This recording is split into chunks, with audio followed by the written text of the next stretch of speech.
how did the innovation ecosystem in IIT Kanpur started? So in India, when we had no clue how to do incubation, the government of India came in year 2000 and told 4 institutes in this country, IIT Bombay, IIT Delhi, IIT Kanpur and JSS Noida, you guys start an incubation center. Nobody had any clue how to start an incubation center. So the other 3 institutes started what we call as a society, non-profit society, and they started doing their stuff. So the government said, here is 2 crore rupees, and some other institutes also started giving money and said, you create a center, not a society. So IIT Kanpur that time created what we call as a SIDBI Incubation Innovation Center with a corpus of funds, and we started as an integral center of the institute. And by 2010, Syndicate Bank, another bank, they came in and said, the success rate of startup in India is very bad or quite bad, probably 1 or 2 in every 1,000. So the government said how to do, or the bank said, we will give you some money to help to make it happen better. So we did, that was my first, I joined IIT Kanpur at this time period, 2010. So that is one of the first proposals that I wrote and got funded. Then in 2018, department, you heard about something called DST, Department of Science and Technology? Yes. So they got a enlightenment and they decided that, okay, now hereafter all incubation centers will become a Section 8 non-profit company under the Registrar of Companies or a Ministry of Corporate Affairs. So IIT Kanpur created a incubation center called FIRST, Foundation for Innovation and Research in Science and Technology, FIRST, that's an acronym. Okay. We started that. It's a Section 8 company, and earlier, because it was a center, a professor was there as a coordinator. Now we have a center plus a Section 8 company, and we are the only institute with this unique model. So they decided, fine, IIT Kanpur will have a professor in charge who will manage the center and also will be an independent director to the Section 8 company. Now once this started, then the state governments started supporting. So state government support usually came in the form of Center of Excellence, COE. Okay, that's a common term that's used.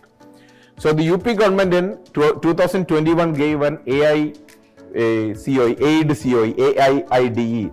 So the aim was to basically incubate 250 AI startups in Uttar Pradesh that are registered in UP. Then 2023 MedTech COE was funded by DST, 20 crores they gave in to promote MedTech, biotech activities. And then now 2024 UP government funded the 5G, 6G Center of Excellence. Okay, that's for 5G, 6G technology. So how do we do the incubation? So the main domains of incubation in IIT Kanpur is defense, aerospace, cybersecurity and fintech is one of the largest domains we have. In the country, we have the largest number of startups. By the way, IIT Kanpur has a unique model. Only we incubate product-based startups. Okay? Technological product-based startups is the thing that we incubate. So this is the largest in the country because we are the only academic institute with a runway, airstrip, or what you want to call it, aircrafts, then our own testing sites, etc. So this is a pretty big cohort. Then IoT electrical manufacturing is a second cohort. Agri-tech is a agri-related products, reasonably good one. Citibank funds a lot of these things. MedTech and biotech, I told you, DST has given a center of excellence, so it came out of that quite a lot. Clean tech, green tech and social tech, MSME and the other things. So what does the number says? So as of now, we have 530 product-based startups incubated so far. Okay, and we are the first IIT to cross 500. But that's not a big deal. Numbers are easy. Of 272 of them are women-led startups, okay, which is something very unique. 267 have graduated, 243 are ongoing incubated, and this 47 of them are faculty members, etc. Okay. So we are doing, I say, reasonably okay. Not. So, but how do we measure success? Of the 530, how many of them are good? Okay. So the success criteria, we use 3 objective criteria, which is pretty much adopted from the DPIIT model, Department of you heard about the ministry DPIIT? DPIIT, Department for Promotion of Industry and Internal Trade, I believe. Right? So, criteria is like this. The first criteria is the valuation should exceed 10 crores or more.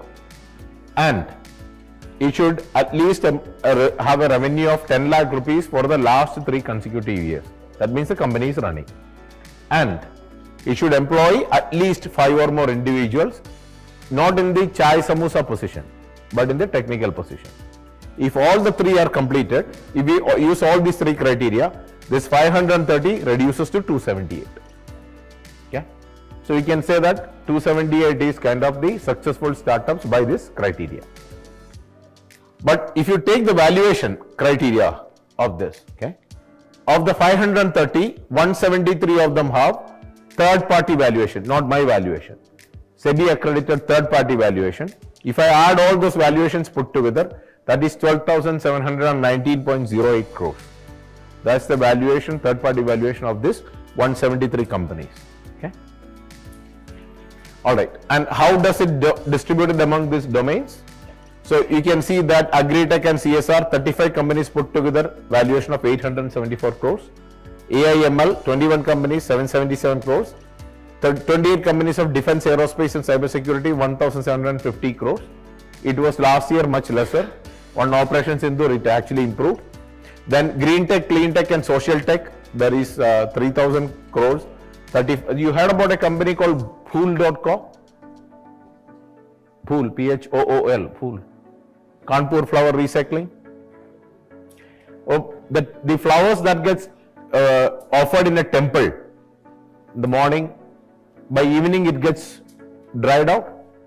So this company collects all those flowers from the temple, packs it, brings it to their factories either in Varanasi or in Kanpur and convert them to essences, incense sticks, perfumes, etc. Heard about this company? Alia Bhatt and all have invested in that. Search for Phool.com. Okay. All right. Anyway, so what is the benefit? How does this system benefits everyone? So, of this 277 successful, 278 actually, 7 successful startups we talk about, we are spread all across India. We are the only IIT that allows anybody from this country to incubate. You don't have to be an alum of this institute or a student of this institute to incubate at IIT Kanpur. If your idea is really good, it's a technological product based idea and you pass through our filters, most welcome. Okay. So you can see that it is spread all across the country. Of the 277, 76 are women-led startups. Majority of it is UP, but you can see some of it in Delhi, 36 of them in Delhi. The reason they are associated with Delhi is because there was no registrar of companies office in Noida. So many of them are in Noida, but they registered in Delhi. Now, since ROC is there in Noida, they will move to UP later down the road. Okay. But you can see that we have presence in Northeast also. Okay. So, fair enough. How many direct employment we give from this successful startup? These 277 successful startups put together, 6,557 direct employment is given, of which again the majority is UP. The second largest is from Karnataka, okay. Because these Bangalore and support activities happen, so that's the reason. And you can see Delhi is also not that bad. Telangana also is giving good number of employment, 860-47. The indirect employment, not the direct, the indirect employment, that comes to 5,254. Of this, the largest number is in Karnataka, because the support services, a lot of it is in Bangalore, Hosur, okay, Mysore, etc. All right. And the total women employment so far from our startups, the successful startups 278 is 1,239. Okay. Okay. Now, how do we do in revenue? If you take these successful startups and look at the revenue, you can add these numbers. Okay. So from our startup, sorry, not this successful startups, the startups we are incubated in IITK. If you look into that numbers, about 400 crores of annual revenue is how much we generate from the incubation center. Okay. So the benefit to the state is 18% GST, Half of it goes to the IGST pool, half of it goes to the state GST pool. So, and this is how that 277 startups gets divided across different domains. The largest is clean tech, green tech, social tech and MSME. And the credit of this goes to a ministry called Mahua. Heard about it? Ministry of Housing and Urban Affairs. Right? Yes. So they support a lot of these startups. So that's one of the reasons. Then MedTech and Biotech because of the support from the COE. Then Defense, Aerospace and Cybersecurity. That's because we get a lot of funding from IDEX, Ministry of Defense, DPSUs, etc. Etc. like that. So how do we do this? Okay, how can we do this? So funding is required.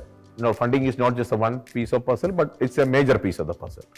So this side of the puzzle is called as a soft funding, and this side of the fund is called as a hard funding, right? So all of you will say, I started a startup, okay, great. Tomorrow I'll get VC funding, okay? And what does VC stands for?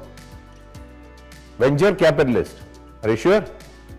So this side is the soft fund. Mostly government gives you in grants or loans. So this is the, like an example is general government funds, about 45 CR we annually spend in our startups.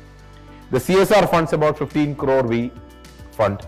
And these got dedicated, like for example, IDEX scheme, Aditi scheme, the defense, innovation in defense excellence. Their schemes gives you up to 40-45 crores in that regard. So about 100 crore every year we get from the government side. And this side is the private funding, okay? All right. So what is the conclusion out of this? We are reaching to the end of the presentation, then I'll answer your questions. So sometimes everybody says, what is this innovation? And innovation is in a very simple way, it's a simple equation. Innovation is equal to creativity plus commercialization. Understand? So an innovation is you have to be creative and commercializable. Both has to balance. Okay. So sometimes we say, you say I have an idea, I want to try it out. Fine, here is some money, do it. So this ideation and creativity, which is the beginning part of it, we give about 11 crores annually to different students, teams. Okay. The second one is we go to the commercialization side of it. Commercialization means you have come up with a good, decently good product and you said, okay, here's a proof of concept, now I want to scale it. And if you think it's good, then we allow you to create a startup, incubate, and then try to find your first customer. For that, we have about 100 crores, 96.60 crores. Where is that coming from? Mostly this side. This is the 96.6 crores. Okay. Once this is done, with your proof of concept, your first customer is done, then you need to grow, scale up. Okay. For that scale up, we have about 60 crores approximately, which we are able to spend annually. This is where you are finding your second, third, fourth customer, and then people try to buy and establish your commercial viability of it. Where does that money comes from? Mostly these two buckets. And then the last one is the scaling from the small m to the big M, which means an MSME to something like a Tata or Mahindra, something like that. Okay. So I'll ask you one simple question. Which is the world's largest air force? Pakka? Sure? Not Russia? US. Which is the world's second largest air force? China. How many of you believe it is China? How many of you believe it is Russia? Second largest. Russia? How many of you believe it is China? How many of you believe it is India? Oh, two people, okay. How many of you believe it is Britain? Okay, all of you guys are wrong. The world's second largest air force is US Navy.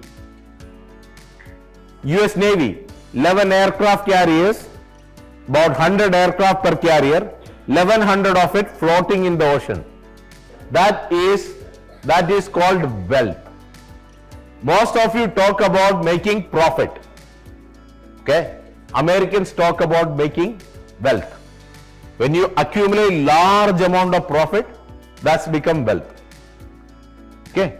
So until you translate yourself from MSME to a large corporation, when you make wealth, plenty of money, and that's the job as an academic institution, because most academic institutions are good in teaching and research.